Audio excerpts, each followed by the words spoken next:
نحمد حمدا كثيرا طيبا لمن جعلنا في أمة حبيبنا محمد صلى الله عليه وسلم. الصلاة والسلام على أشرف المرسلين وعلى آله وصحبه ومن تبعهم بإحسان إلى يوم الدين. أما بعد فقد قال الله تعالى في القرآن العظيم وفي الفرقان المجيد: أعوذ بالله من الشيطان الرجيم بسم الله الرحمن الرحيم. إن الذين يتلون كتاب الله وأقاموا الصلاة وأنفقوا مما رزقناهم سرا وعلانية يرجون تجارة لن تبور. صدق الله العظيم. وقال نبينا وحبيبنا محمد رسول الله صلى الله عليه وسلم: إن الذي ليس في جوفه شيء من القرآن كالبيت الخرب، وكما قال عليه الصلاة والسلام. رضينا بالله ربا وبالإسلام دينا وبمحمد صلى الله عليه وسلم نبيا ورسولا وبشيخنا محي الدين عبد القادر الجيلاني قدس الله سره العزيز شيخا ومرشدا. اللهم اجعلنا في الدنيا والآخرة من أهل ولايتك يا رب العالمين. آمين. அளவற்ற அருளாளனும் நிகரற்ற அன்புடையோனுமாக ஏகவுள்ளோன் அல்லாஹ்வின் பெயரை கொண்டாடுவோம் செய்கின்றேன். அவருடைய சலாத்தும் சலாமும் நமது உயிருக்கும் மேலான எம்பெருமான முஹம்மது ரசூலுல்லாஹி ஸல்லல்லாஹு அலைஹி வஸல்லம் அவர்கள் மீதும், அன்னவர்களை அப்படியே பின்பற்றி வாழ்ந்த உத்தம சத்திய ஸஹாபாக்கள், தாபிஈன்கள், தபஅ தாபிஈன்கள், நாதாக்கள், ஷஹதாக்கள், ஃபுகஹாக்கள், வலிமார்கள், முஸன்னிஃபீன்கள், முஹத்திஸீன்கள், முஃபஸ்ஸிரீன்கள், முஅல்லிஃபீன்கள் எனும் குறிப்பாக இந்த ஜுமாவிற்கு வருகை தந்த நாம் வருகை தர இருப்பவர்கள், பெற்றோர்கள், மனைவி மக்கள், வாரிசுகள், மஹல்லாவாசிகள், உலக முஃமினீன்கள் அத்துணை மக்களின் மீதும் இறைவனின் வற்றாத கருணை மழை என்றென்றும் குன்றாமல் குறையாமல் நின்றவர்களுமாக ஆமீன். கண்ணியத்திற்குரிய அல்லாஹ்வின் நல்லடியார்களே, நாம் எல்லாம் ரமலானை கடந்து ஷவ்வாலிலே ரமலானின் சூழல்களை சரியாக பயன்படுத்திவிட்டு புனிதமான ஷவ்வாலில் அமர்ந்திருக்கிறோம். அல்லாஹ் தஆலா வருடம் முழுவதும் ரமலானில் எப்படி உயிரோட்டம் உள்ளவர்களாக இருந்தோமோ அப்படியே இபாதத்துகளை உயிர்ப்பிப்பவர்களாக, இபாதத்துகளால் வாழ்வை சீராக செவ்வனே நடத்துபவர்களாக உள்ள ரஹ்மான் அத்துணை அவர்களை வாழச் செய்வானாக. ஆமீன். கண்ணியத்திற்குரியவர்களே, பொதுவாகவே ரமலானுக்கு பிறகு எல்லா பள்ளிவாசல்களிலும் பேசப்படக்கூடிய ஒரு தலைப்பு குழந்தைகளுக்கான மதரசா. கண்மணி நாயகம் ஸல்லல்லாஹு அலைஹி வஸல்லம் அன்னவர்கள் அன்று இந்த தீனை உயிர்ப்பிப்பதற்காக அவர்கள் கையில் எடுத்த மிகப்பெரிய ஆயுதம் கல்வி புரட்சி. நாயகம் ஸல்லல்லாஹு அலைஹி வஸல்லம் அன்னவர்கள் கல்வியில் ஏற்படுத்திய புரட்சி இன்று தீனுல் இஸ்லாம் நம் வரை வந்து சேர்ந்திருக்கிறது என்றால் நாம் எடுக்க வேண்டிய மிகப்பெரிய புரட்சியே, செய்ய வேண்டிய மிகப்பெரிய புரட்சியே, வாழ்வில் எப்பொழுதும் விடாது கடைபிடிக்க வேண்டிய மிகப்பெரிய புரட்சி கல்வி புரட்சி என்று நான் சொல்ல வருகிறேன். அல்லாஹ் தஆலா நஸீபை தருவானாக. நாயகம் ஸல்லல்லாஹு அலைஹி வஸல்லம் அவர்கள் எந்த அளவிற்கு கல்வியில் புரட்சியை ஏற்படுத்தினார்கள் என்று கொஞ்சம் வரலாறுகளை நாம் திருப்பி பார்த்தால், பத்ர் போர்க்களத்திலே வெற்றி கொள்ளப்பட்ட எதிரிகளை நாயகம் ஸல்லல்லாஹு அலைஹி வஸல்லம் அவர்கள் கைதிகளாக பிடித்து வந்த பிறகு அவர்கள் என்ன வேண்டுமானாலும் கேட்டிருக்கலாம். பொதுவாகவே கைதிகளாக பிடிக்கப்பட்ட கைதிகள் அவர்களை விடுதலை செய்வதற்கு அவர்களிடத்திலே ஒரு தொகையை வாங்கி விடுதலை செய்யலாம், அல்லது அவர்களை கொலை செய்யலாம், எப்படி வேண்டுமானாலும் அவர்களின் விஷயங்களில் நடந்து கொள்ளலாம் என்பது அன்றைய நடைமுறை. ஆனால் முஹம்மது ரசூலுல்லாஹி ஸல்லல்லாஹு அலைஹி வஸல்லம் அவர்கள் ஒரு புதிய நடைமுறையை ஏற்படுத்துகிறார்கள். சொல்கிறார்கள், உங்களில் படித்தவர்கள் இருந்தால் மதீனாவாசிகளான இஸ்லாமியர்களான மக்காவில் இருந்து வந்த மதீனாவில் இருக்கும் இஸ்லாமியர்களுக்கு உங்களின் கல்வியை கற்றுக் கொடுத்து விட்டு நீங்கள் கைதியிலிருந்து விடுதலையை பெற்று நீங்கள் செல்லலாம் என்றார்கள் முஹம்மது ரசூலுல்லாஹி ஸல்லல்லாஹு அலைஹி வஸல்லம் அவர்கள். ஆக பெரிய சொத்தாக பார்க்கக்கூடிய அடிமைகள், அன்றைய காலத்தில் அடிமைகள் பெரிய சொத்து. இன்னைக்கெல்லாம் நாம 4 பங்களா 5 கார் பெரிய ஆடம்பரங்களை மிகப்பெரிய அளவில் நாம் சொத்துக்களாக கருதுகிறோம். ஆனால் அன்று அடிமைகள் என்பது மிகப்பெரிய சொத்து, சிவப்பு ஒட்டகை என்பது மிகப்பெரிய சொத்து. அந்த சொத்துக்களில் ஆக உயர்ந்த அடிமைகள் என்ற அந்த சூழலில் இருந்து முஹம்மது ரசூலுல்லாஹி ஸல்லல்லாஹு அலைஹி வஸல்லம் அவர்கள் விடுவிப்பதற்கு காஃபிர்களுக்கு, குறிப்பாக பதிலில் தோல்வி கண்ட அந்த கைதிகளுக்கு நாயகம் ஸல்லல்லாஹு அலைஹி வஸல்லம் அவர்கள் சொன்னது, நீங்கள் கல்வியை கற்றுக் கொடுத்து விட்டு நீங்கள் உரிமை பெற்று செல்லுங்கள் என்றார்கள். ஆனால் அன்று முஹம்மது ரசூலுல்லாஹி ஸல்லல்லாஹு அலைஹி வஸல்லம் ஏற்படுத்திய கல்வி புரட்சி தொடர்ந்தார்கள். தன்னுடைய பள்ளியிலேயே முஹம்மது ரசூலுல்லாஹி ஸல்லல்லாஹு அலைஹி வஸல்லம் அவர்கள் திண்ணை தோழர்களை அமரச் செய்து கல்வியை கற்றுக் கொடுக்க ஆரம்பித்தார்கள். மட்டுமல்ல, நபி அவர்கள் கல்வியை பற்றி பேசக்கூடிய இடங்களில் எல்லாம் கல்விமான்களுக்கு, கல்வியை கற்பவர்களுக்கு, கல்வியை கற்பிப்பவர்களுக்கான பாக்கியங்களை சொல்லும் பொழுது, கடலில் உள்ள மீன்கள் கல்வி கற்பவர்களுக்கு மன்னிப்பு கேட்கிறது என்றார்கள் முஹம்மது ரசூலுல்லாஹி ஸல்லல்லாஹு அலைஹி வஸல்லம். கடலில் உள்ள மீனுக்கு நமக்கு என்ன சம்பந்தம்? கண்மணி நாயகம் ஸல்லல்லாஹு அலைஹி வஸல்லம் அவர்கள் சொன்னார்கள், வானத்தில் உள்ளவைகள் பூமியில் உள்ளவைகள் எல்லாம் ஒரு கட்டம் மேல் நாயகம் ஸல்லல்லாஹு அலைஹி வஸல்லம் அவர்கள் சொன்னார்கள், மலக்குமார்களின் ரக்கைகளை கொண்டு கல்வி படிப்பவர்களை அல்லாஹ் பாதுகாக்கிறான் என்றார்கள் முஹம்மது ரசூலுல்லாஹி ஸல்லல்லாஹு அலைஹி வஸல்லம். தொடர்ந்து பேசினார்கள், கல்வி கற்க நடக்க ஆரம்பித்து விட்டாயா, சுவனத்தின் வழியை அல்லாஹ் உனக்கு லேசாக்குவான் என்றார்கள் முஹம்மது ரசூலுல்லாஹி ஸல்லல்லாஹு அலைஹி வஸல்லம். சிந்தியுங்களே, நம்மோடு எந்த வகையிலும் சம்பந்தப்படாத கடலில் உள்ள மீன்கள், புதரில் உண்டான புத்துக்களில் உண்டான எறும்புகள் எல்லாம் கல்வி படிப்பவனுக்கு, மார்க்கத்தை படிப்பவனுக்கு, மார்க்கத்தை படித்து கொடுப்பவனுக்கு, அதற்காக உதவி செய்பவர்கள் என எல்லா மக்களுக்கும் பாவ மன்னிப்பு தேடுகிறதானால் இந்த கல்வி என்பது ஒருவரோடு முடிவதல்ல. கண்மணி நாயகம் ஸல்லல்லாஹு அலைஹி வஸல்லம் அவர்கள் அன்று செய்த புரட்சிகளில் ஆக உயர்ந்தது கல்வி புரட்சி என்றுதான் கிதாபுகள் பேசுகிறது, வரலாறுகள் பேசுகிறது. நபி ஸல்லல்லாஹு அலைஹி வஸல்லம் அவர்கள் அந்த கல்வி புரட்சியை செய்தது இன்று தீனுல் இஸ்லாம் நம் வரை அல்ல, இன்னும் தொடர்ந்து செல்லும் என்று வரலாறுகள் அல்ல, கண்கூடாக நாம் பார்ப்பது நடந்து கொண்டிருக்கிறது. என்றால் இந்த சமூகம் கல்வியில் கொஞ்சம் கூடுதல் கவனம் செலுத்த வேண்டும் என்று சொல்லுகிறேன். எந்த கல்வி நம்ம யோசிக்கிறோம்? ஒரு கட்டத்தில் எந்த அளவிற்கு நாம் யோசிக்கிறோம் என்றால், கர்ப்பிணிகளாக இருக்கும் பொழுதே, நம்முடைய மனைவிகள் கர்ப்பிணிகளாக இருக்கும் பொழுதே நாம் ஆசைப்படுகிறோம். இல்லை முன்னாடியே ஆசைப்படுறோம், நமக்கு ஒரு குழந்தை பிறந்தா இந்த ஸ்கூல்ல படிக்க வைக்கணும்னு நினைக்கிறோம். நல்ல ஆசைதான், அல்லாஹ் நம்முடைய மக்களை உயர்த்துவாங்க, நல்ல ஆசை. அவர்களை மிகப்பெரிய மருத்துவர்களாக்க வேண்டும் என்று நினைக்கிறேன், ஆக்குங்கள். மிகப்பெரிய வழக்கறிஞர்களாக ஆக்குங்கள்.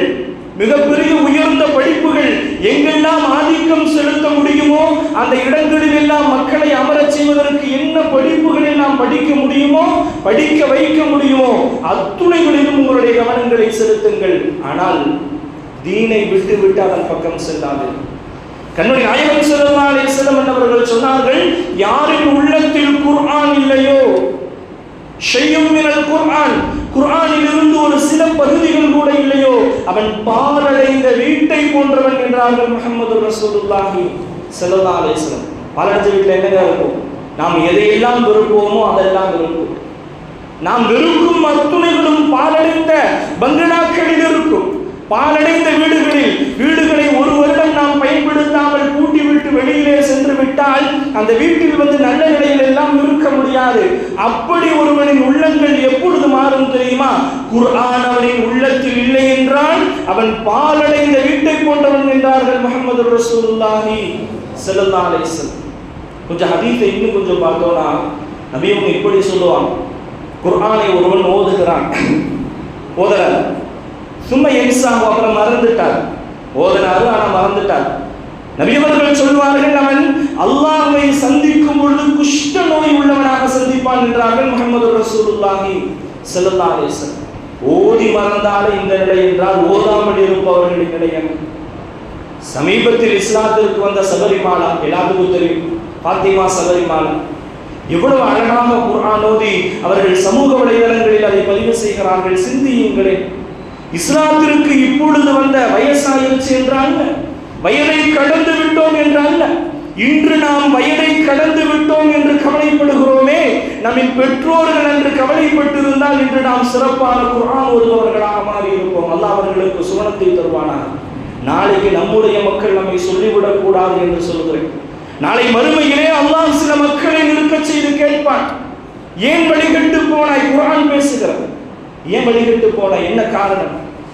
அந்த மக்கள் சொல்வார்களாம், ரப்பே, எங்களை வழிகெடுத்த எங்களின் பெற்றோர்களை கொண்டு வந்து நிறுத்து, நஜஅலு தஹ்த அக்தாமினா, எங்களின் கால்களால் அவர்களை மிதிக்க வேண்டும் என்று சில மக்கள் நாளை அல்லாஹ்விடத்தில் பேசுவார்கள். யார் அந்த மக்கள்? எந்த பெற்றோர்கள் மக்களுக்கு தீனை கொடுப்பதற்கு தயங்குகிறார்களோ, எந்த பெற்றோர்கள் மக்களுக்கு குர்ஆனை கொடுப்பதற்கு தயங்குகிறார்களோ, அசட்டையான காரணங்களை சொல்லி மதரசாவிலிருந்து குழந்தைகளை தூரமாக்குகிறார்களோ, மதரசாவிலே குழந்தைகளை சேர்ப்பதற்கு தடையாக இருக்கிறார்களோ, குர்ஆன் ஓதுவதற்கு யாரெல்லாம் தடையாக இருக்கிறார்களோ, அந்த பெற்றோர்களின் நிலை நாளை மறுமையில் இப்படி இருக்கும் என்று குர்ஆன் பேசுகிறதானால் நாம் எந்த பட்டியலில் சேர வேண்டும்? எல்லாம் படிப்பு கொடுக்கணுங்க. கொரோனாவுக்கு முன்னாடி, கொரோனாவுக்கு பின்னாடி, கிமு கிபிங்கிற மாதிரி. கொரோனாவுக்கு முன்னாடி கோமு கோபி, கொரோனாவுக்கு முன்னாடி மதரசாவுக்கு நிறைய மக்கள் வந்தார்கள். கொரோனாவினுடைய தாக்கத்திற்கு பிறகு குழந்தைகளின் அஹ்லாக்கும் மாறுபட்டு விட்டது. அவர்களின் நடவடிக்கைகள் அவரவர்களின் வீட்டில் உண்டான மக்களை கவனித்தால் அவரவர்களுக்கு தெரியும். நடவடிக்கை மாறி இருக்கிறது, பேச்சுக்கள் வித்தியாசப்பட்டிருக்கிறது, செயல்பாடுகள் வித்தியாசமாக இருக்கிறது. குறிப்பாக மதரசாவின் மீது கவனம் பெற்றோர்களுக்கு மிகப்பெரிய அளவிலே கவனக்குறைவு அவர்களுக்கு ஏற்பட்டு சரிவின் பக்கம் சென்று கொண்டிருக்கிறது. நான் சொல்கிறேன், நபியவர்களின் வார்த்தைகள், ஒருவர் ஒரு மருத்துவராக மாறுகிறார் அல்லது மிகப்பெரிய படிப்பை படிக்கிறார், அவரிடத்தில் தீன் இருந்து விட்டால் அந்த மருத்துவம் ஆகிரத்தின் மருத்துவமாக மாறும் என்றார்கள் முஹம்மது ரசூலுல்லாஹி ஸல்லல்லாஹு அலைஹி வஸல்லம். ஒருவர் தீனுடைய கல்வி அவரிடத்திலே இருக்கிறது, துன்யா சார்ந்த அமலைத்தான் செய்கிறார். எத்தனையோ துன்யா சார்ந்த அமல், இப்படி சொன்னார்கள், எத்தனையோ உலகம் சார்ந்த விஷயங்கள் அவனின் நல்ல எண்ணங்களை கொண்டு மறுமைக்கான விளைச்சலாக அது மாறுகிறது என்றார்கள். அப்ப இந்த துன்யால எவ்வளவு உயர்ந்த படிப்புகளை படித்தாலும் தீனை தூக்கி எறிந்து விட்டு அந்த படிப்பை எடுத்தால் அந்த படிப்பில் கிடைக்கும் வெற்றியை விட தீனோடு சேர்ந்த படிப்பிற்கு வெற்றி என்று மார்க்கம் பேசுகிறதானால் உலக படிப்பிற்கு நாம் கொடுக்கும் முக்கியத்துவம், காலையில் 7:30 மணிக்கெல்லாம் எழுப்பி கிளப்பி விட்டுறோம், அவர்களை ரெடியாக்குறோம், சாயந்தரம் வந்த உடனே டியூஷனுக்கு விடுறோம், எவ்வளவு வேலைகளை அவர்களிடத்திலே நாம் பள்ளி படிப்பிற்காக கொடுக்கிறோம். பள்ளி படிப்பு இந்த துன்யாவோடு முடிந்தது. பள்ளி படிப்பு அவசியம் என்கிறேன், ஆனால் அதைவிட அவசியம் மார்க்க கல்வி என்று சொல்ல வருகிறேன். மார்க்கத்தையும் கொஞ்சம் கொடுத்து விடுங்கள் என்கிறேன். காரணம், இந்த மார்க்கம் என்பது அவர்களை சீர்படுத்துவது மட்டுமல்ல, நாளை நம்மை சீராக கபரில் உறங்க செய்வது என்று சொல்ல வருகிறேன். அல்லாஹ் குர்ஆன்ல பேசுவான், ரப்பனா ஹப்லனா மின் அஸ்வாஜினா வ துர்ரியாத்தினா குர்ரத அயுனின் வஜஅல்னா லில் முத்தகீன இமாமா. ஒரு மக்கள், ஒரு பெற்றோருக்கு எப்படி இருக்க வேண்டும் தெரியுமா? கண் குளிர்ச்சியாக இருக்க வேண்டும் என்று அல்லாஹ் கேட்க சொல்கிறான். குர்ரத அயுன், என் கண் குளிர்ச்சியாக என் மக்களும் என் மனைவியும் இருக்க வேண்டும் என்று அல்லாஹ் கேட்க சொல்கிறான். அது மட்டுமல்ல, என் மக்கள் எப்படி இருக்க வேண்டும் தெரியுமா? வஜஅல்னா லில் முத்தகீன இமாமா, யா அல்லாஹ் எங்களையும் என் மக்களையும் குடும்பத்தையும் முத்தகீன்களுக்கு தலைவராக மாற்று என்று கேளுங்கள் என்று அல்லாஹ் பேசுகிறான். ஆனா நாம எப்படி இருக்கிறோம்? கொஞ்சம் சிந்தியுங்கள். கொஞ்சம் மதரசாவின் விஷயங்கள் நம்ம கவனம் எப்படி இருக்கிறது என்று சிந்தியுங்கள். மதரசாவிலே மக்களை அனுப்புவதில் குழந்தைகளை கடந்து பெற்றோர்கள் அசட்டை காட்டுகிறார்கள் என்பதுதான் சத்தியம். எத்தனை பெற்றோர்கள் ஆர்வம் காட்டுகிறோம்? நான் சொல்கிறேன், நாம் காட்டும் தயக்கம் நாளை மறுமையில் நமக்கான மிகப்பெரிய கஷ்டம் என்று சொல்ல வருகிறேன். அல்லாஹ் பாதுகாப்பானா. மக்களின் கரங்களில் ஹராமுகள் அதிகமாக இருக்கிறது. திரும்பிய இடங்களெல்லாம் ஹராமுகள் இலகுவாக கிடைக்கிறது.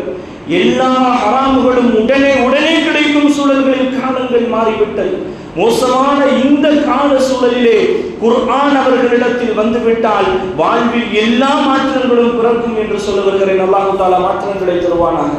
நாயகம் ஸல்லல்லாஹு அலைஹி வஸல்லம் அவர்கள் சொல்லுவார்கள், குல்லுக்கும் ராஇன், எல்லாத்துக்கும் பொறுப்பு இருக்குன்னு சொன்னாங்க. நீங்க எல்லாருமே பொறுப்புதாரின்னு சொன்னாங்க. பொறுப்பை என்ன செஞ்சோன்னு நாளைக்கு அல்லாஹ் கேட்கவும் செய்வான். குல்லுக்கும் மஸ்ஊல் என்ற ரஹியத்திஹி, நாளை அல்லாஹ் கேட்பான், உனக்கு அழகான ஆண்மகனை தந்தேனே, உனக்கு அழகான பெண் மக்களை தந்தேனே, அவர்களுக்கு என்ன செய்தாய் என்று கேட்கும் பொழுது நாம் உலகம் சார்ந்து செய்த எல்லா விஷயங்களை இறைவனிடத்தில் நல்லதை சொல்லலாம். ஆனால் அதை கடந்து மார்க்கத்தை கொடுக்காமல் இறைவனிடத்தில் என்ன சொல்ல போகிறோம்? அல்லாஹ்வின் கேள்விக்கு எப்படி பதில் சொல்ல போகிறோம்? சொல்ல வருகிறேன், நீங்கள் மார்க்கத்தில் ஆர்வத்தை காட்டுங்கள். கடைசிக்கு மக்தப மதரசாவுக்கு அனுப்புங்கன்னு சொல்றோம். மக்தப மதரசாவிலே குழந்தைகளின் வருகை குறைவது மறுமையின் அடையாளம் என்று சொல்ல வருகிறேன். கண்மணி நாயகம் ஸல்லல்லாஹு அலைஹி வஸல்லம் அவர்கள் சொன்னார்கள், மறுமையின் அடையாளங்களில் ஒன்று கல்வி இந்த சமூகத்தில் இருந்து எடுக்கப்படும். எந்த கல்விங்க? மார்க்க கல்வி எடுக்கப்படும் சொன்னாங்க. ஆலிம்கள் மரணிப்பார்கள் என்றார்கள் முஹம்மது ரசூலுல்லாஹி ஸல்லல்லாஹு அலைஹி வஸல்லம். மார்க்க கல்வி இந்த சமூகத்தில் ஒரு 10 வருஷம் மக்தப் மதரசா இல்லைனா அடுத்த சமுதாயம் குர்ஆன் என்றால் என்னவென்று தெரியாத சமுதாயமாக மாறிவிடும். கண்மணி நாயகம் ஸல்லல்லாஹு அலைஹி வஸல்லம் அவர்கள் ஏற்படுத்திய பள்ளியின் மதரசாக்கள் என்பது நாயகம் ஸல்லல்லாஹு அலைஹி வஸல்லம் அவர்களின் ஆக உயர்ந்த சுன்னத். அந்த சுன்னத்தை பள்ளிகளில் கடைபிடிக்கும் காலமெல்லாம் நம்முடைய மக்கள் வாசமுள்ள மலர்களாக இருப்பார்கள். நபிய ஒரு உதாரணம் காட்டினாங்க. ஒரு முஃமின் குர்ஆன் ஓதுறான். குர்ஆன் ஓதும் ஒரு முஃமின் நார்த்தங்காயை போல, எலுமிச்சம்பழம்னு சொல்லலாம், வாசமும் இருக்கும் சுவையும் இருக்கும். நபி அவர்கள் சொன்னார்கள், ஒருவன் முஃமின் தான், ஆனால் குர்ஆன் ஓத மாட்டான். கத்தமரி, அவன் பேரித்தம்பழத்தை போல என்று பெருமானார் சொன்னார்கள். டேஸ்ட் இருக்கும், ஆனால் வாசம் இருக்காது. அவன் உள்ளத்தில் ஈமான் இருக்கும், ஆனால் அவன் நாளை மறுமையில் வாசம் வீசும் உண்மை உண்மையாக இருப்பது கொஞ்சம் கடினம் என்று மார்க்கம் நமக்கு சொல்லி காட்டுகிறது. நம்முடைய ஊருடைய உதாரணத்தை வச்சு பார்த்தா, அரபிகளுக்கு நபி அவர்கள் சொல்லும் பொழுது பெரித்தம்பழத்தை சொன்னார்கள். இமாம்கள் சொல்லி காட்டுவார்கள், வாசமில்லா மலர்கள், மலர் தான், மதிப்பு மிக்கதான், ஈமான் இருக்கு, மதிப்புள்ள முஃமின் தான், ஆனால் அவனை கொண்டு வாசம் இருக்காது. மலர் என்றாலே வாசம் இருக்க வேண்டும், மலர் என்றால் வாசம் இருக்க வேண்டும். மூமின் என்றால் அவனிடத்தில் ஈமான் நிரப்பமாக ஒளியாக இழங்க வேண்டும். ஆனால் அவனிடத்திலே ஈமான் இருக்குமே தவிர ஒளி இருக்காது என்று இமாம்கள் பேசுகிறார்களாக. குர்ஆன் ஓத தெரிந்த மூமின் தான் இறைவனிடத்தில் சிறப்பானவன் என்று பேசுகிறார்கள். குர்ஆன் என்னங்க செய்யும்? குர்ஆன் உங்களை பாதுகாக்கும் என்று சொல்கிறேன். வரலாறுகளை பார்க்கிறோம். 20ஆம் நூற்றாண்டின் தொடக்கத்திலே வங்கதேச பிராந்தியத்தில் அரசியலில் மிகப்பெரிய ஆதிக்கம் செலுத்திய ஃபஸ்லுல் ஹக், மிகப்பெரிய அரசியல் ஆதிக்க ஒரு வல்லுநர் என்று அவரை சொல்ல முடியும்.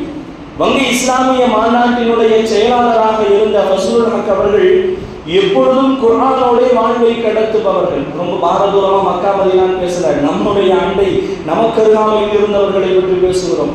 ஃபஸ்லுல் ஹக் அவர்கள் மிகப்பெரிய அரசியல்வாதியாக இருந்தாலும் மிகப்பெரிய குர்ஆனை கடைபிடிக்கும் நபராக வாழ்ந்து கொண்டிருந்தார். எப்பவுமே குர்ஆன் ஓதுவார். குறிப்பாக பயணம் செய்யும் பொழுதெல்லாம் குர்ஆனை உடன் எடுத்து செல்வார்.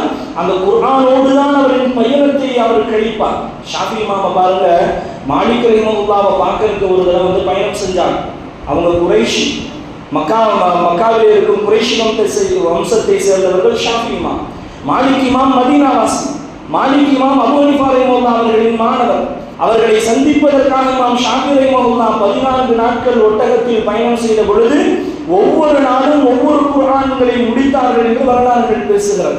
அப்படி பயணங்களில் குர்ஆனும் பழக்கம் கொண்டவர்கள் தான் ஃபஸ்லுல் ஹக் என்பவர்கள்.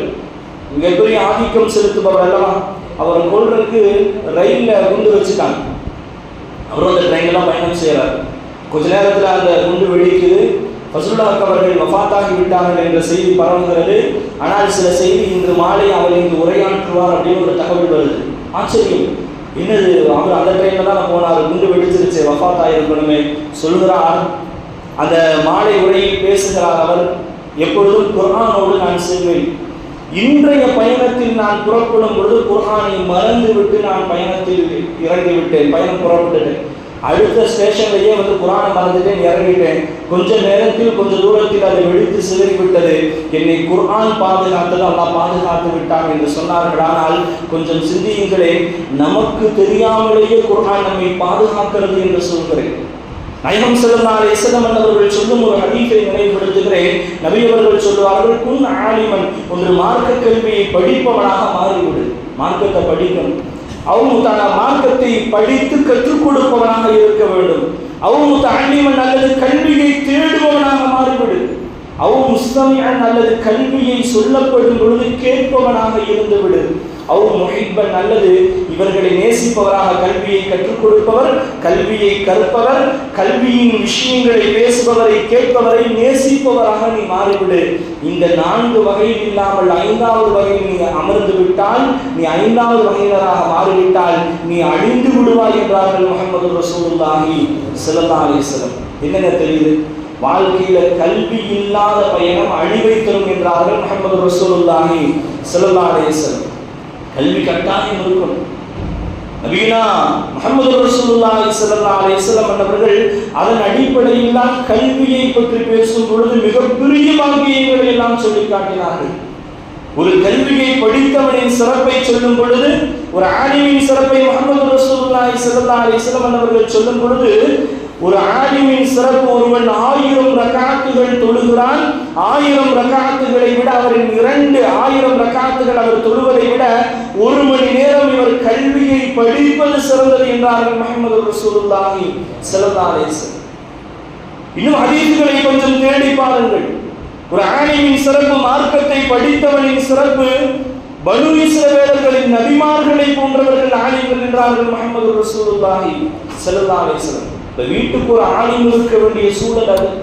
இன்றைய காலகட்டத்தில் வீட்டில் கண்டிப்பா ஒரு ஆலிம் இருக்கணும், ஒரு ஹாஃபில் இருக்கணும், ஒரு அளவுக்கு காலம் மோசமாக சென்று கொண்டு இருக்கிறது. ஆனால் உங்களிடத்தில் உங்களுடைய மக்களை 7 வருடம் மதரசாவில் சேர்த்து அவர்களுக்கு தீனுடைய கல்வியை முழுமையாக கொடுங்கள் என்ற கோரிக்கையும் வைக்கிறோம். அதையும் நீங்கள் தாராளம் செய்யுங்கள். ஆனால் கடைசிக்கு குறைந்தது குர்ஆனோடும் நசீபையாவது குழந்தைகளுக்கு ஏற்படுத்துங்கள். குர்ஆன் ஓத தெரியாம குழந்தைகள் ஆக்கிட்டோம், நாளை மறுமையில் இப்படித்தான் நஷ்டம் இருக்கும் என்று சொல்ல முடியாத நஷ்டம் ஏற்படும் என்பது சொல்லித் தெரிய வேண்டியதை அல்லாஹ் பாதுகாப்பானாக. குழந்தைகளை மதரசாவிலே சேர்த்து விடுங்கள். மதரசாவின் கல்வி என்பது அவர்களின் ஈமானை அழகுபடுத்துவது மட்டுமல்ல, நம்மின் மறுமையின் வெற்றியும் அதில் அடங்கி இருக்கிறது என்ற சிந்தையோடு ஒவ்வொரு பெற்றோர்களும் நம்முடைய மக்களை மதரசாவில் சேர்த்த ஆரம்பித்து விட்டால் நிச்சயம் சொல்லுவேன், சத்தியமிட்டு சொல்ல முடியும், நம்மின் குழந்தைகள் மதரசாவில் செலவழிக்கும் 10 நிமிடங்கள் என்றாலும் அதனாலே மறுமையில் நன்மையை தரும் என்பதில் சந்தேகமில்லை. எவ்வளவு நேரம் உலக கல்விக்கு, எவ்வளவு நேரங்கள் நாம் டியூஷனுக்கு, எவ்வளவு நேரங்கள் அவர்கள் வீணான காரியங்களில் சில நேரங்களில் செயல்படுவதற்கு கூட நேரங்களை ஒதுக்கி கொடுக்கிறோம். சில நேரங்களில் எல்லா ஏற்பாடுகளும் செய்கிறோம். ஆனால் மதரசா என்று வந்துவிட்டால் மட்டும் நேரங்களை கவனிக்கிறோம், நம்முடைய சூழல்களை மாற்றுகிறோம், அவர்களின் படிப்புகளை உள்ளே நாம் நுழைக்கிறோம், அவர்களின் எல்லா சூழல்களையும் கவனித்து கடைசியில் அவர்களை மார்க்க கல்வியில் இருந்து தூரப்படுத்தி விடுகிறோம். அல்லாஹ் பாதுகாப்பானாக. அதுவல்ல இஸ்லாம். மார்க்க கல்வியோடு நம்முடைய வாழ்வு இருக்க வேண்டும், மார்க்க கல்வியோடு நம்முடைய செயல்பாடுகள் அமைய வேண்டும், குர்ஆனோடு தான் வாழ்வு நடக்க வேண்டும். எல்லா சூழல்களிலும் குர்ஆன் நம்மின் உள்ளத்தில் இருக்க வேண்டும். அல்லாஹ் தஆலா மார்க்க கல்வியை சிறப்பாக கற்கும் நல்ல மக்களாக நம்மையும் நம்முடைய மக்களையும் குறிப்பாக நம்முடைய எல்லா வாரிசுகளையும் ஆக்கி அருள் புரிவானாக. மார்க்கத்தில் முன்னோடிகளாக விளங்கக்கூடிய நல்ல சமுதாயமாக நம்முடைய சமுதாயத்தை ஆக்கி குறிப்பாக நம்முடைய மஹல்லாவை உள்ள ரஹ்மான் கல்வியிலே உயர்ந்தவர்களாக சிறந்தவர்களாக எல்லா மஹல்லாக்களையும் குறிப்பாக நம்முடைய மஹல்லாவை உள்ள ரஹ்மான் ஆக்கி அருள் புரிவானாக. வாஹிரு தஅவானா அல்ஹம்துலில்லாஹி ரப்பில் ஆலமீன்.